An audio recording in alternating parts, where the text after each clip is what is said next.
Grabe, sobrang ganda. Makakapag-outfit check na tayo. Oh, napakaganda mga guys. Dumating nang walang sira yung salamin na to at napakamura lang. Talagang lakasan lang ng loob. Alam nyo, sa pag-order online kasi nga, nagtitingin muna talaga ako doon sa comment. Baka mamaya kasi nga, may problema. Pero guys, ang ganda. Tsaka, mabilis mag-response daw yung seller if in case na dumating sa inyo ng may sira, napapalta naman. So, pinili namin yung may stand. Tapos, tingnan nyo naman, oh, ang kapal nito nung side na to. Natuwa ako dyan.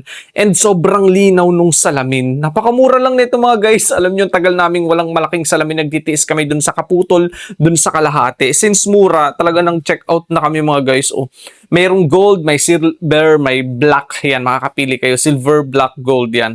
Tapos, mayroon ding depende sa yung sizes, makakapili din kayo. Ito, 160 by 50 cm. Yan, pinili namin with stand. Diba? Makakapag-fit check na tayo. Oh. Grabe. Sobrang ganda. Ang linaw pati mga guys. Tingnan nyo naman kung gaano kalinaw yan. Oh. Hindi na tayo masyadong lalapit para makita yung ating baka sa mukha natin. Nakakatuwa mga guys. Sobrang ganda ng mirror na to. Ang laki. Talaga namang perfect talagang pang fit check yan kapag lalabas tayo. Oh, diba? Sobrang mura lang nito kung namamahalan ka sa labas. 1.6, 1.8. Mura ko pa yan nabili. Grabe, ang ganda.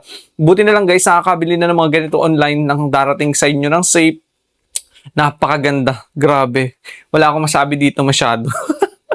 Ang sarap sa pakiramdam kasi ang tagal naming walang salamin na ganito. Imagine, oh. Ngayon, sobrang ganda ng salamin namin. Nakakatuwa. Excited nga ako. Iniintay ko talaga yan. So, dumating din siya siguro mga 3 days yan. 2 to 3 days. Ang ganda oh, sobrang linaw. Kaya kung gusto nyo din ng ganyang salamin, nako, lakasan niya ng loob. Pero yung seller naman mga guys, responsive siya. Kaya if ever may dumating sa inyo yan na may sira, pinapalitan agad-agad. Tapos tingnan nyo naman, walang kasira-sira yan ha. Sobrang ganda at ang kapal. Kaya kung gusto nyo, check out nyo na din yan.